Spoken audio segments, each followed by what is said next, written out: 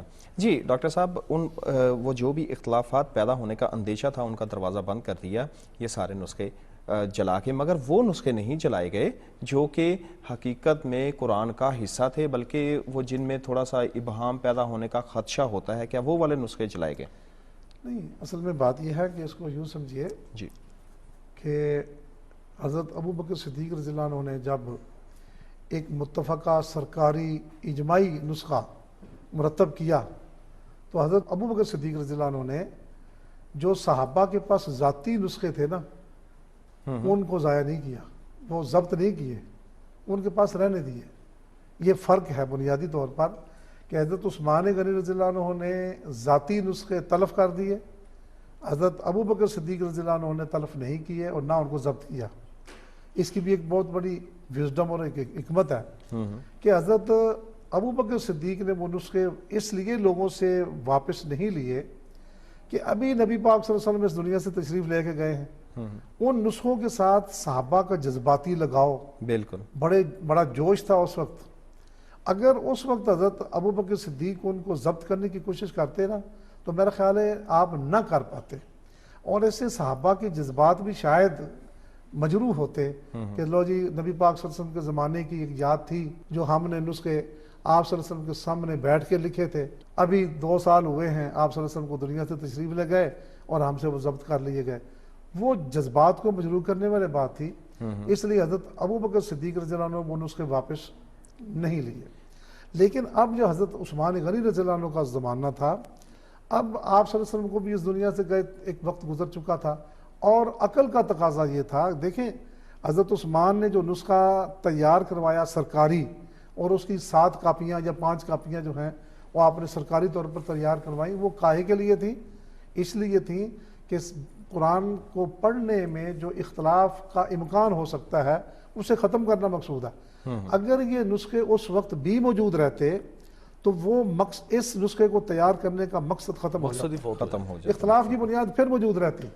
اس لیے اس وقت کا تقاضا یہ تھا کہ ان کو واقعی ضبط کر لیا جاتا. ایک میں ضمناً ایک اور بات بھی میں عرض کروں کہ حضرت عثمان غنی رضی اللہ عنہ کے نسخے پر ایک اعتراض یہ کیا جاتا ہے کہ حضرت عبداللہ ابن مسعود رضی اللہ عنہ یہ بڑے جلیل القدر صحابی ہیں اور بہت بڑے مفسر ہیں. صحابہ میں ان کا قرآن فہمی کے اعتبار سے ایک بڑا مقام ہے. کہا جاتا ہے, بعض مستشرقین یہ اعتراض بھی کرتے ہیں کہ جی حضرت عثمان نے جو نسخہ تیار کیا تھا حضرت عبداللہ ابن مسعود اس کے ساتھ متفق نہیں تھے. یہ ایک غلط فہمی پیدا کی جاتی ہے, غلط فہمی پیدا کی جاتی ہے. حضرت عبداللہ ابن مسعود رضی اللہ عنہ اس وقت کوفے میں تھے جب یہ حضرت عثمان غنی رضی اللہ عنہ نے قرآن مجید کا نسخہ مرتب کروایا ہے نا, جو تیار کروایا, مرتب نہیں کہنے تیار کروایا ہے, اس وقت یہ کام مدینے میں ہو رہا ہے اور یہ فوری نوعیت کا کام تھا اور کوئی اتنا میجر کام نہیں تھا. متن تو وہی تھا جو حضرت حفصہ والا ہے, کوئی نئی چیز تو ایڈ کرنے والی صرف ایک رسم الخط میں لکھنا تھا نا, ٹھیک ہے نا, نقل کرنا تھا بس. حضرت ابن مسعود وہ کوفہ میں تھے. حضرت ابن مسعود نے اعتراض کیا تھا, واقعی اعتراض کیا تھا, لیکن ان کا اعتراض قرآن کے متن پر یا انہوں نے جو کچھ جمع کیا تھا اس پر اعتراض ہرگز نہیں تھا. ان کو اعتراض صرف یہ تھا کہ حضرت عثمان نے اس کام میں ابن مسعود کو شامل نہیں کیا. ٹھیک, ان کی عدم شمولیت کی وجہ سے ان کو یہ اعتراض تھا, نہ کہ اس کے متن کے حوالے سے اعتراض تھا اور نہ ہی اس کے ایک جگہ پہ جو ہے اکٹھا کرنا جو اس کی اقرارات تھی اس پہ اعتراض تھا. ابن مسعود کی اپنی جو جذباتی کیفیت تھی وہ اپنی جگہ پر بالکل درست ہے, لیکن حضرت عثمان غنی رضی اللہ عنہ کا عبداللہ ابن مسعود کو جواب یہ تھا کہ نہ تو ہم نے متن کو اکٹھا کرنا ہمارا مسئلہ تھا, دوسرا یہ کہ آپ کوفے میں ہیں, یہ کام اس اعتبار سے اتنا زیادہ میجر نہیں تھا کہ ہم آپ کو وہاں سے تکلیف دیتے. دوسرا یہ کہ سب سے بڑی بات کہ زید بن ثابت رضی اللہ عنہ وہی ہیں جنہوں نے آپ صلی اللہ علیہ وسلم کے زمانے میں، حضرت صدیق کے زمانے میں لکھا تھا. تو زید بن ثابت تو موجود ہے نا جنہوں نے پہلے 2 ادوار میں کام کیا ہے. عبداللہ ابن مسعود نے تو ایسا پہلے کوئی کام نہیں کیا تھا نا. یہ تو عبداللہ ابن مسعود کا، تو جو پہلے موجود تھے وہ زیادہ اتھینٹک تھے. تو اس طرح سے حضرت ابن مسعود کو صرف اعتراض یہ تھا کہ مجھے اس میں شامل کیوں نہیں کیا. اور عبداللہ ابن مسعود کا جو مصحف یا تو ہے نا کہ عبداللہ ابن مسعود کے اعتراض کی یہ بات تو تب بنے کہ عبداللہ ابن مسعود نے کوئی نیا قرآن دیا ہو. وہ تو اسی کو پڑھ رہے ہیں جو حضرت عثمان غنی رضی اللہ عنہ نے دیا ہے. تو اس لیے اس اعتراض کی ویلیڈیٹی ختم ہو جاتی ہے کہ عبداللہ ابن مسعود نے جو اعتراض کیا تھا وہ محض اس میں ان کو اس کام میں شامل نہ کرنے پر اعتراض تھا. یہ ان کا جذباتی تھا مسئلہ تھا. لیکن حضرت عثمان نے کہا کہ زید بن ثابت وہی ہیں، اس لیے اگر آپ نہیں بھی آئے تو کوئی فرق نہیں پڑا. جی ڈاکٹر صاحب، آپ سے میں وہ کمنٹس لینا چاہوں گا جو حضرت علی رضی اللہ تعالیٰ عنہ نے حضرت عثمان غنی رضی اللہ تعالیٰ عنہ کے یہ سارے ایک لہجے میں قرآن کو جو ترتیب میں لانے کا یا ایک لہجے پہ اکٹھے کرنے کے لیے کہے، اس کے بارے میں ذرا فرمائیے. دیکھیے، حضرت عثمان غنی رضی اللہ تعالیٰ نے جو قرآن کی خدمت کی ہے، جس پس منظر میں ان کو جامع القرآن بھی کہا جاتا ہے، تو یہ کوئی ایسا کام نہیں ہوتا. بلکہ میں اس بات کو تھوڑا سا اس تناظر میں عرض کروں گا کہ ایک وقت میں بعض لوگوں نے یہ بات کی کہ آپ کے دور میں بڑے فتنے پھوٹ پڑے ہیں، جبکہ پہلے خلفاء کے دور میں ایسا نہیں تھا. حضرت علی رضی اللہ تعالیٰ عنہ کو کہا تو انہوں نے بڑا خوبصورت اس کا جواب دیا. انہوں نے کہا کہ اس دور میں مشیر ہم لوگ تھے، یعنی جو بھی کام اس دور میں ہوا ہے، چاہے وہ علمی حوالے سے ہوا ہو، سیاسی حوالے سے ہوا ہو، اور یہ کام تو بہت بڑا کام تھا. تو اس میں بات یہ ہے کہ جمع و تدوین قرآن میں بھی، اور اس کے بعد ایک رسم الخط پر پوری امت کو جمع کرنے کے اعتبار سے بھی اس میں حضرت علی رضی اللہ تعالیٰ عنہ کا مشورہ پوری طرح جو ہے وہ شامل تھا. اس لیے ان کا یہ کہنا کہ یہ کوئی ایسا انہوں نے کام نہیں کیا جو ہمارے مشورے کے بغیر ہو، یہ بالکل بجا تھا کہ ہم ان کے مشیر تھے. گویا کہ اگر ہم کام کوئی کرتے تو ہم بھی وہی کچھ کرتے جو عثمان غنی رضی اللہ تعالیٰ نے کیا.